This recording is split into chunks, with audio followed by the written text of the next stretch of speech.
This is a Next Weather Alert from CBS News Miami. And we begin with a Next Weather Alert. Some things seem calm now, but we are expecting more storms this afternoon, and they could bring more rain to areas that saw flooding yesterday. Good afternoon, and thank you for joining us. I'm Naja Sherman, and welcome to CBS News Miami's 4 p.m. Quickcast. Let's get right to Next Weather. Chief Meteorologist Ivan Cabrera, he's timing all this out for us. Yeah, you're absolutely right. It's because of what happened yesterday that we have a Next Weather Alert, because the ground is saturated now, so it's not going to take much to get into some street flooding. So this is a very short window, but I think, it just impacts with and timing the evening commute. So this is going to be messy on the roadways. 5 to 8 o'clock, that's when the showers and storms are going to billow up, and really that's the peak event of the afternoon and heading into the evening. The storms not likely to be severe, but they will include lightning strikes and also some heavy downpours as well. They're going to get pinned right along the coast, so right along all our metros. That's when we're talking about the worst of it here. So let's check in on the forecast as we take a look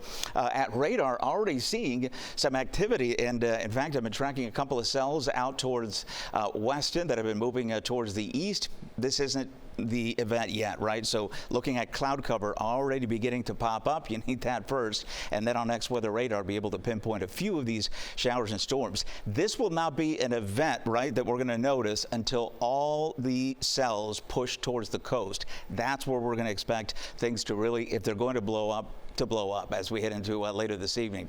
Next Weather Radar, you can see there a couple of lightning strikes already. This particular cell weakening as it continues moving to the east. But here's the deal. There's Next Weather Rain Tracker already picking up on that activity to the west.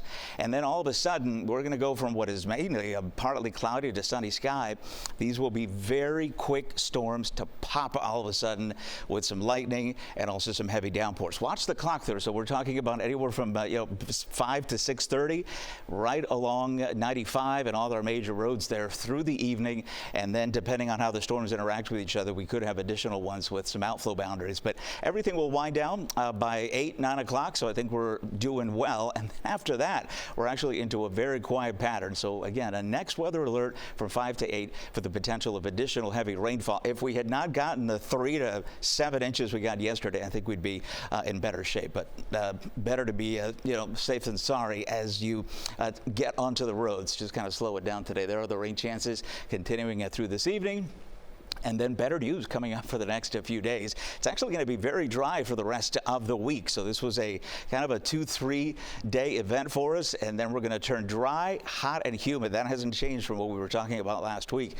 It really is going to get steamy out there with temperatures into the 90s. Haven't shown you this map since, well, last, late summer, early fall. This is what it'll feel like in the afternoon tomorrow with temperatures in the low to mid 90s, a little bit cooler with the breeze off the water. But if you're inland, boy, that's going to feel nasty as we get the humidity back and get deeper into the spring. All right, your Next Weather 7-day forecast.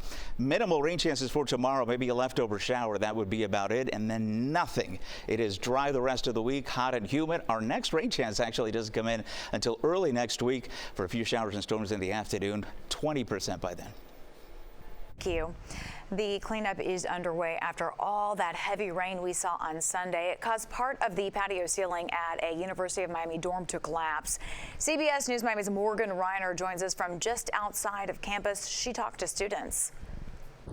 Students we spoke with here at the University of Miami told us they are just so thankful that no one was underneath the building when it partially collapsed. The rain across South Florida over the weekend caused streets to flood, cars to stall out, and some other property damage.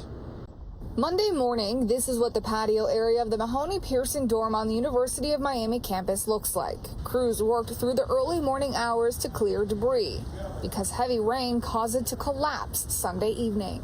It was pretty crazy. I didn't really think that was going to happen. Obviously, it's just a fact of the weather. They're old buildings, which is no excuse to say that they should have fallen down, but still, things happen. Thankfully, no injuries were reported.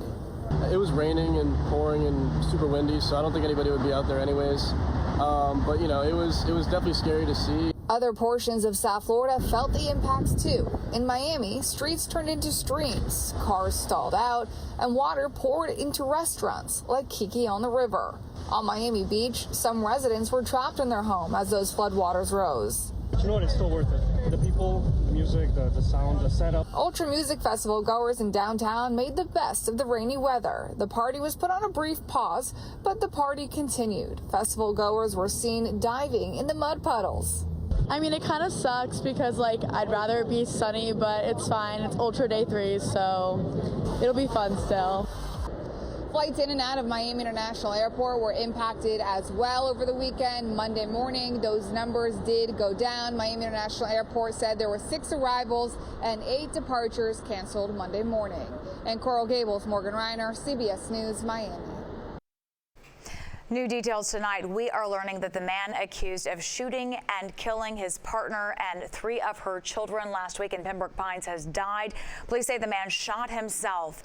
Tonight, the community will come together to support each other. Pembroke Park town leaders are bringing in grief counselors tonight to the town hall. The session starts at 5:30. Last Wednesday, Broward Sheriff's investigators say Stephen McKenzie shot Julie Cruz and her 4 children. They say he then turned the gun on himself. McKenzie was the father of 2 of the children shot. Cruz and 3 children died. At last check, her 4th child is in serious condition. McKenzie remains in the hospital. We will have updates coming up on CBS News Miami at 5. In Miami Gardens, police are investigating a shooting on a county bus. Police say the driver shot and killed 2 passengers early Sunday morning. This was the scene on Northwest 183rd Street and Northwest 7th Avenue. Our news partners at the Miami Herald say this all began with an argument about a bike. I don't think the community needs to be frightened. This was a disturbance that took place between the driver and the victim. At this time, we don't have the full information to say that our community or any passengers need to be frightened of taking a bus. Officials say the Department of Transportation and Public Works is fully cooperating with law enforcement. Happening today, there is a big deadline for people still living at Sweetwater Mobile Home Park. If they are out by today, they can still receive $7,000. This is part of the ongoing closure of Little Abner Park. It's to make way for a broader community development plan. The next deadline is at the end of April. Residents could be paid $3,000 to leave. Now to the first 100 days of the Trump presidency. President Donald Trump has declared April 2nd Liberation Day. That's the day he says he's going to put in new tariffs on countries around the world that tax American-made products. CBS News Miami's Nicole Skenga has more details from the White House. President Trump is preparing to announce a new round of tariffs on imports, pushing back against countries with their own tariffs on American-made products. You'd start with all countries, so let's see what happens. The president is set to announce the reciprocal tariffs during a Rose Garden event on Wednesday. And that's just one part of new trade policies taking effect this week. Thursday, the U.S. begins a 25% tax on all imported vehicles and auto parts. The people that are going to make money are people that manufacture cars in the United States.